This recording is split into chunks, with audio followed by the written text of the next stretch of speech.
Bienvenue au Buzz Show, épisode 1. On est en mars 2026 dans le milieu du CrossFit Open. Fait qu'on se disait que ce serait une bonne idée de parler du Open. Je m'appelle Mathieu Dubreuc puis je suis avec Mathieu Baudouin, de Macho. le macho dans On va le changer Buzz. Hein? Ce qui est drôle, parce qu'on est dans un ID Buzz. Tu sais, t'as pas dessus? Le Buzz Show. C'est pas moi qui ai eu l'idée. C'est Matt. Fait que là, Ouais, Matt l'autre. on va amener un autre Matt aussi. Puis, Il faut trouver d'autres Matt. Ouais, on va trouver plein de Matt. On invite tous les Matt. Ouais, tout le monde qui s'appelle Matt peut venir. Fait qu'on voulait parler du Open. Le Open, en commençant. Moi, ça fait 16 années que je fais le Open. Puis la première chose que j'ai à dire sur le Open de cette année, c'est que je suis vraiment content du retour des Ring Muscle Up. Yo, ça m'excite.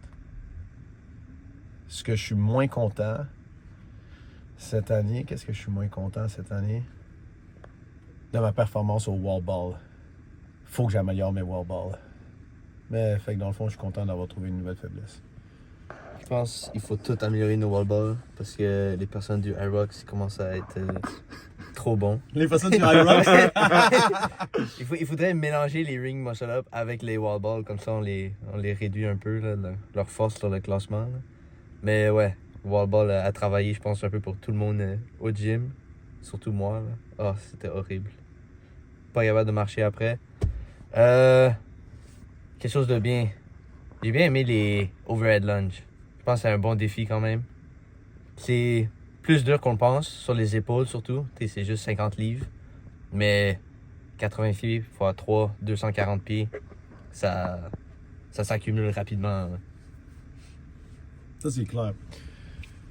Là, pour ceux qui connaissent pourquoi est-ce que je veux parler du Open, parce que justement, vu que ça fait 16 Open que je fais, je me rappelle des premiers Open où il y avait juste 5000 personnes. Puis dans les premiers Open, l'objectif, c'était de trouver qui allait aller aux régionaux puis qui allait aller aux CrossFit Games.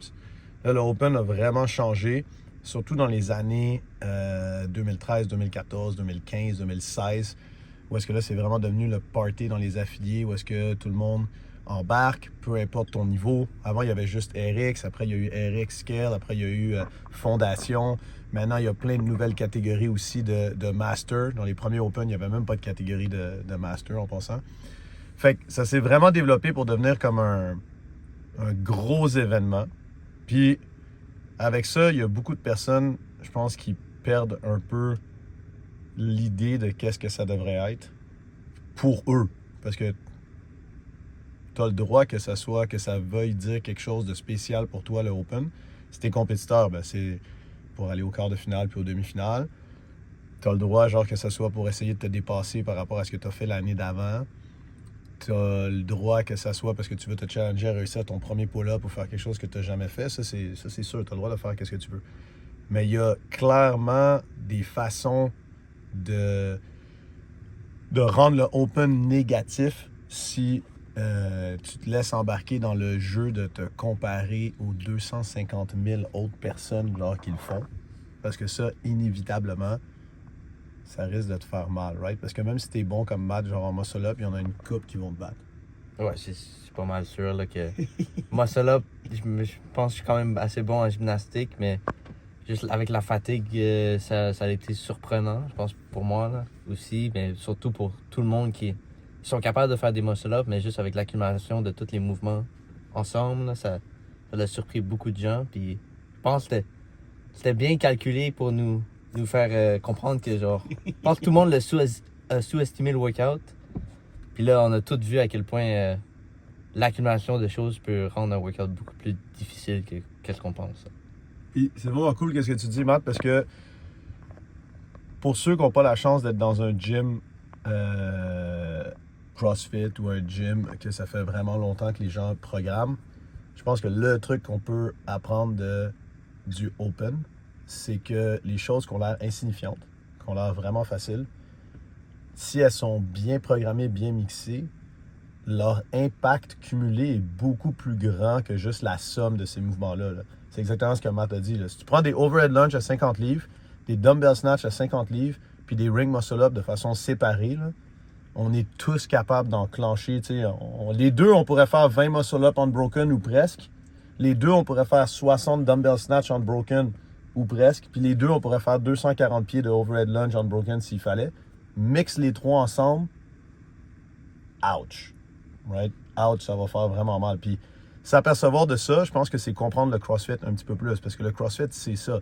Le CrossFit, c'est des affaires qui ont l'air trop faciles. Comme 21-15-9.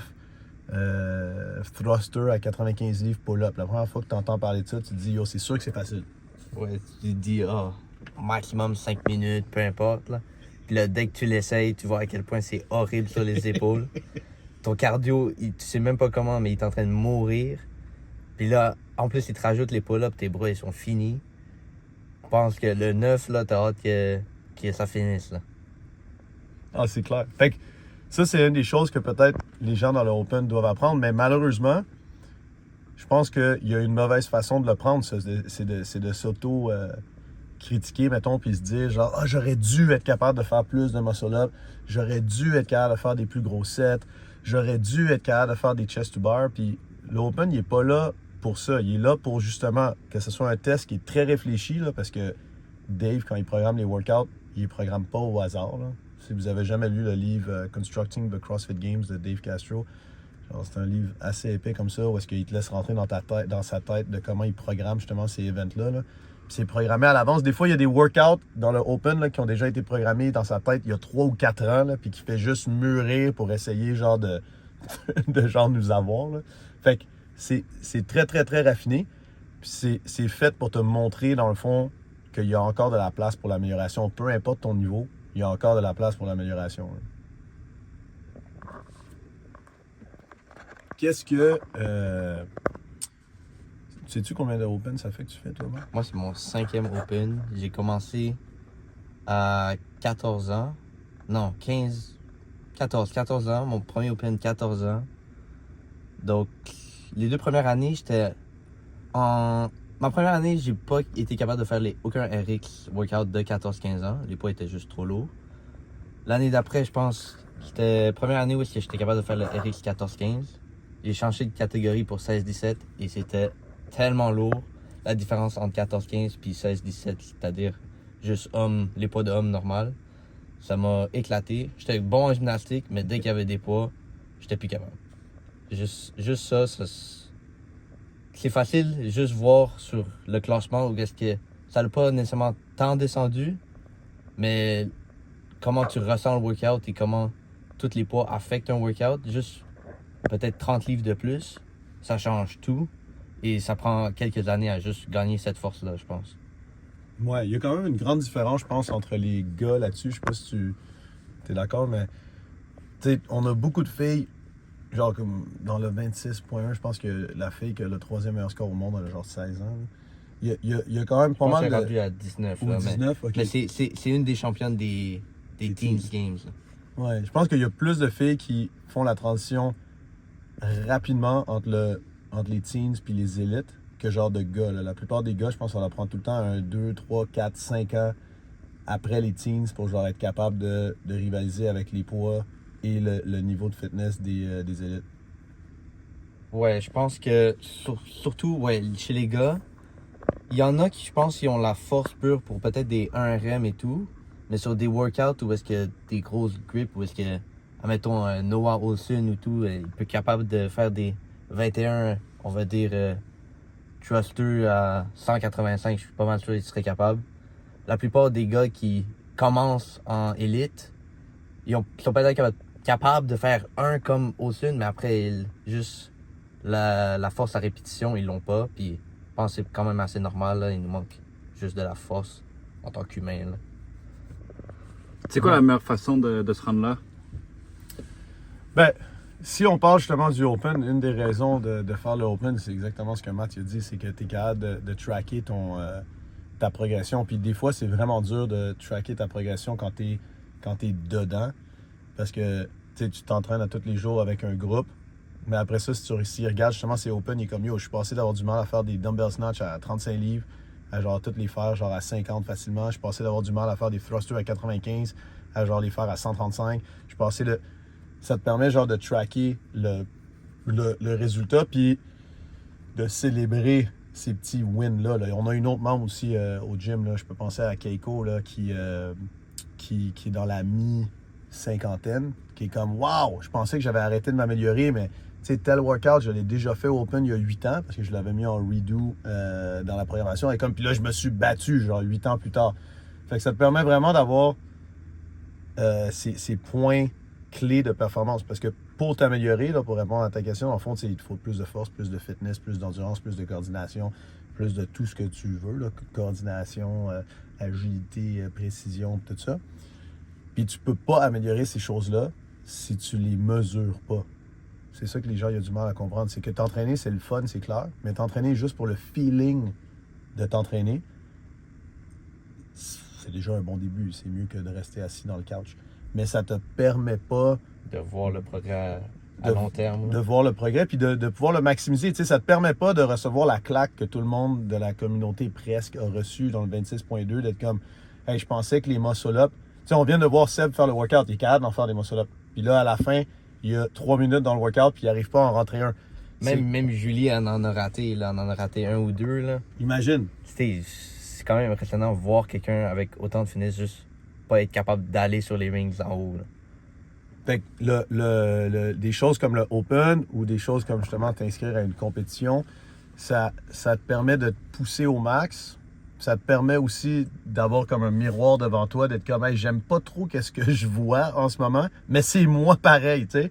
J'aime pas trop le fait que j'ai raté des muscle-up ou que je les ai pas fait aussi vite que j'aurais voulu. C'est moi pareil. Là, quel plan est-ce que je fais pour être capable de m'améliorer? Peut-être, nous, si on parle de notre programmation, ben régulièrement, on fait du travail de muscle-up quand on n'est pas fatigué, parce que c'est la gymnastique, c'est part 1. T'sais. Fait que potentiellement, on pourrait se dire que quand on a la partie, mettons, gymnastique ou Metcon, où c'est marqué genre une machine, une faiblesse, à la fin de notre session, peut-être que ce serait une bonne idée qu'on fasse des muscle-up. Peut-être que ce serait une bonne idée qu'on fasse des muscle-up mixés avec des farmer carry pour buster notre grip avant. T'sais. Moi, je pense complètement raison. Juste varier. Là, on fait beaucoup d'haltéro le matin parce qu'on a besoin beaucoup de jus. Peut-être des fois le faire après, nécessairement s'il faut moins lourd, mais juste feel différemment. Mm-hmm. Peut-être pas si t'es juste avant une compé ou quelque chose, mais juste changer le mal de place, on va dire, puis juste s'habituer à d'autres choses, ou juste pas s'habituer tout court. Je pense que c'est très important. Puis aussi, je pense que les Open, c'est très important de pas nécessairement juste regarder le résultat. Juste penser à soi-même. Moi, je sais que le 26.1 n'a pas été super en termes de leaderboard, mais je pensais être meilleur comparé aux autres. Mais quand je regarde dans l'année passée ou les autres années d'avant, je suis capable de faire beaucoup plus de wall ball, mais ça s'est juste pas reflété avec le score au final. Donc, je pense que c'est peut-être dur pour beaucoup de personnes juste sur l'ego, mais il faut réaliser que il n'y a pas juste le résultat, puis se comparer aux autres, c'est pas nécessairement tout le temps important. Il faut vraiment voir où est-ce qu'on vient, puis où est-ce qu'on est rendu. Oui, puis c'est vraiment vrai qu'est-ce que tu dis, parce que dans le fond, il y a le résultat absolu, ça c'est notre score, puis ça, on ne contrôle pas nos compétiteurs, fait qu'on n'est pas capable de savoir si combien ils vont en faire.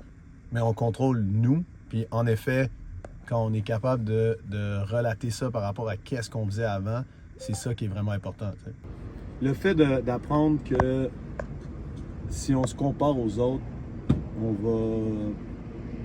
va avoir dans le fond une récompense ou quelque chose de négatif, mais ça va être externe. T'sais, ce que je veux dire par là, c'est que si mettons dans un des workouts, tu finis, je sais pas, dans le top 1%, puis tu es vraiment fier de ça, mais pour finir dans ce workout-là, c'était un workout pour Matt, parce que c'était des pull-ups, des chest to bar, puis des handstand push-ups, puis là-dedans, il est vraiment bon. Puis, mettons, il n'a pas bien fait par rapport à d'habitude. Il voulait faire le workout unbroken, il n'a pas été capable de le faire unbroken, mais il est quand même 1%. Après ça, il y a un workout de wall ball où est-ce qu'il se dit, OK, je vais essayer de tout le temps tenir, genre, mettons, 5 reps ou 10 reps, puis il est capable de tenir son pace qu'il voulait, mais il finit dans le top 20%, genre, dans celui-là.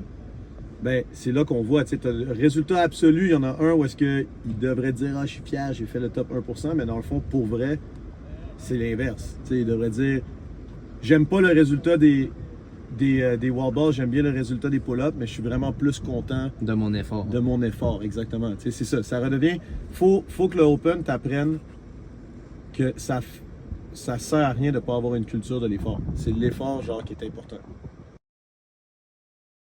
Plus en forme, ils vont faire des stratégies. Il y en a d'autres qui ils vont stresser puis ils vont partir comme des fous au début, ils vont pas suivre la stratégie. Puis je pense ça c'est quand même important. Pas nécessairement super important si tu cherches pas nécessairement la compétition, mais juste avoir ce feeling là de qu'est-ce qui arrive si je suis stressé puis je pars un workout qui compte. Là. Ouais, puis écoute, Matt, toi t'es peut-être plus jeune, fait que tu le vois pas nécessairement autre que l'extérieur du sport. Mais je pense que les gens, justement, qui sont un peu plus vieux puis qui disent ouais, mais moi, ça me dérange pas la performance, c'est ça. Une des raisons de pourquoi il faut qu'ils se mettent en situation de stress pour vivre exactement ce que tu as dit, est-ce que j'arrive à suivre le plan, tout ça, c'est que, à mon avis, le sport, ça devrait être utilisé comme un sandbox pour apprendre comment est-ce que tu vas gérer des situations critiques dans le reste de ta vie. Ce que je veux dire par là, c'est que quand tu fais une compé d'haltéro, quand tu fais une compé de CrossFit, quand tu fais une compé de n'importe quoi en sport, ton cerveau, il traite ça comme si c'était la fin du monde si tu ne performes pas. C'est pour ça d'ailleurs que les gens sont stressés et ils n'aiment pas trop ça. Puis, pourquoi est-ce que c'est important? C'est que quand il va y avoir un problème avec un de tes enfants, quand il va y avoir un problème genre sur l'autoroute avec ton pneu genre qui a crevé, quand il va y avoir un problème avec ta business, avec ta job, avec ton boss, ton cerveau va se mettre en high stress comme si c'était la fin du monde. Puis si tu es sportif puis tu as déjà vécu ça, t'as pas peur de cette situation-là. T'as pas peur de te sentir de même. T'as pas peur non plus parce que tu connais une couple de stratégies pour être capable de dealer avec ça. Puis je pense vraiment que, tu sais, comme toi, tu veux performer en sport, moi, je veux performer en sport, mais même si tu veux pas performer en sport, tu devrais aller chercher cette expérience-là par le Open ou par d'autres compétitions, ton demi-marathon, n'importe quoi, genre qui... Quelque chose que t'aimes puis que tu sais que ça va te challenger. Là. Je pense que ce qui est important, c'est que si tu vas t'inscrire dans une compétition, en mettons, tu es un athlète RX puis tu vas en scale juste pour gagner, ça te sert à rien. Tu vas ruiner un peu la journée des autres. Puis tu vas même pas trouver le stress qu'on vient de parler. Tu vas juste être là pour booster ton ego d'une façon, moi, je dirais négative. Exact. Mais tu as 100% raison. Je veux dire, c'est peut-être un problème de société où est-ce qu'on a tendance à dire que c'est négatif d'être un compétiteur. Tu sais, quand tu parles aux gens, là, ils disent « Ouais, mais lui, il est vraiment compétiteur. » Ben, ils pensent que c'est négatif parce qu'ils pensent que la définition d'être un compétiteur, c'est quelqu'un justement qui s'intéresse juste au résultat absolu. Fait qu'il juste à la victoire. À la victoire. Alors que justement, tout ce qu'on vient de dire, c'est un vrai compétiteur, c'est quelqu'un qui s'intéresse à l'effort qu'il est capable de fournir puis son amélioration. Parce que le terme compétition, ça vient d'un mot du latin qui veut dire s'élever les uns les autres d'ailleurs. Fait que ça n'a aucun rapport avec s'écraser les uns les autres. Mais je pense qu'à cause de cette fausseté qui est véhiculée un peu dans la société, faut pas être compétitif, puis il y a beaucoup ça dans l'éducation des enfants maintenant. Il faut que tout le monde ait un trophée, il faut que tout le monde soit un gagnant, faut pas qu'il y ait de notes à l'école, faut pas qu'il y ait...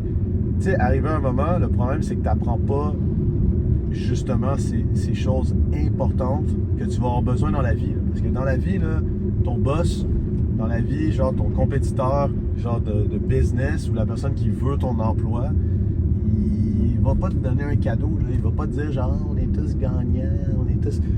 Tu sais, faut que tu aies appris à dealer avec ça. Là. Faut que tu aies appris à dealer avec le fait que même si tu donnes ton 100%, tu vas peut-être perdre.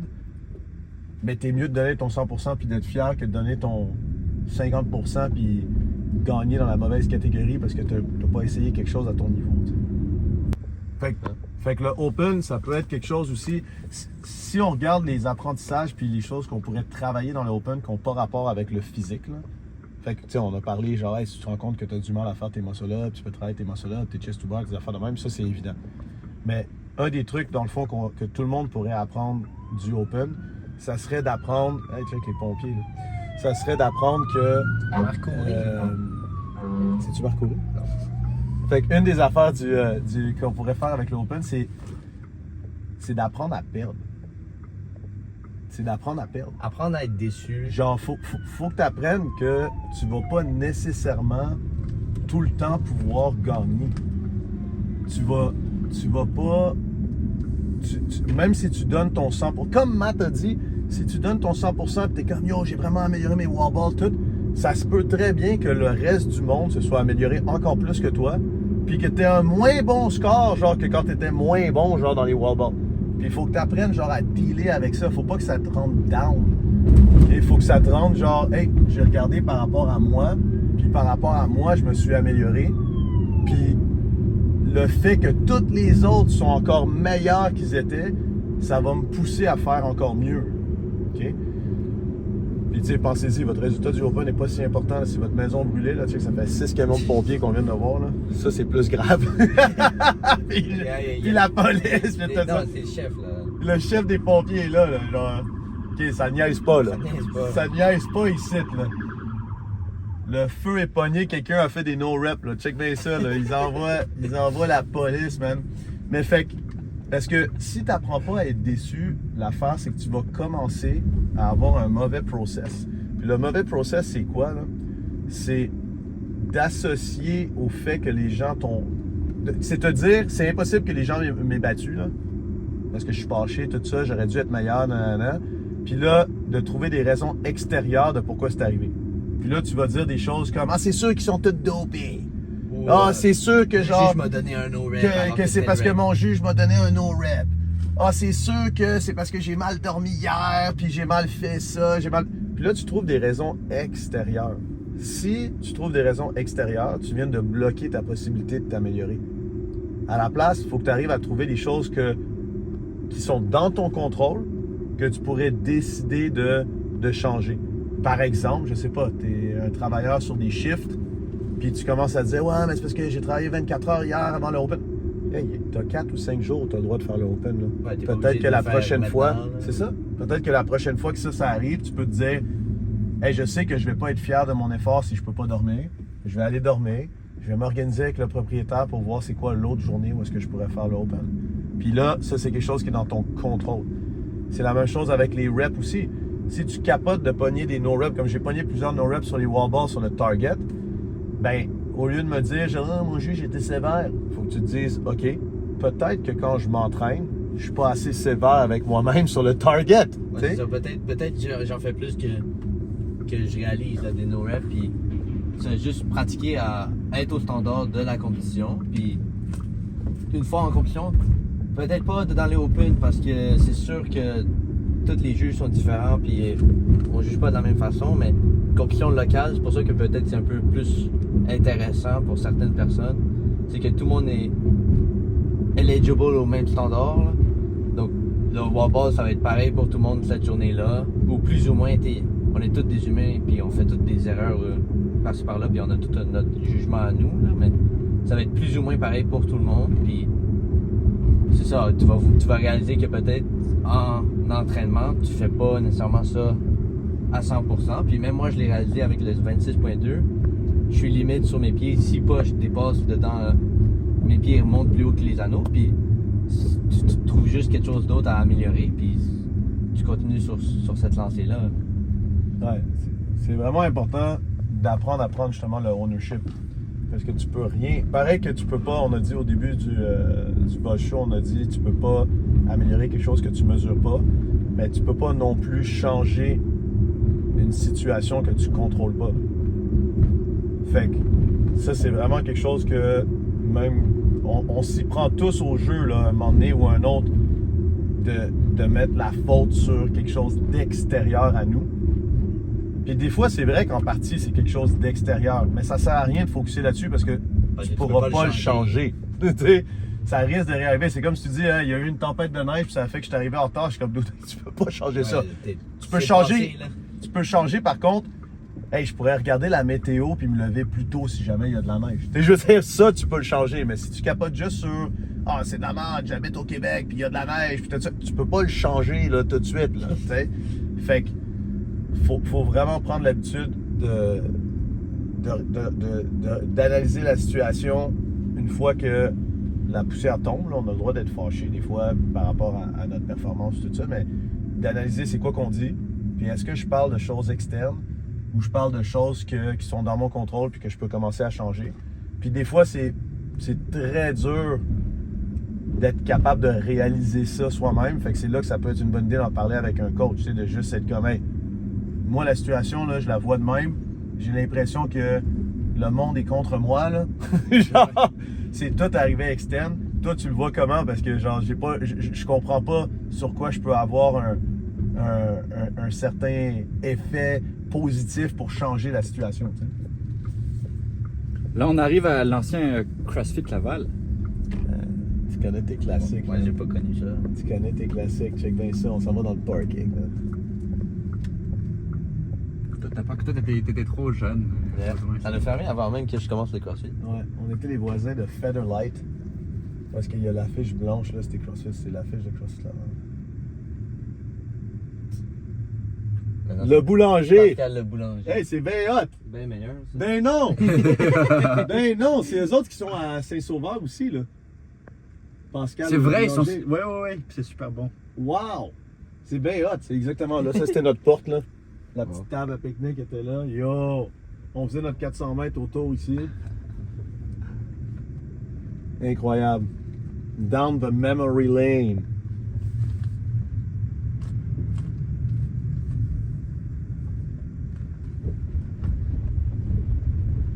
On faisait des photoshoots sur le track.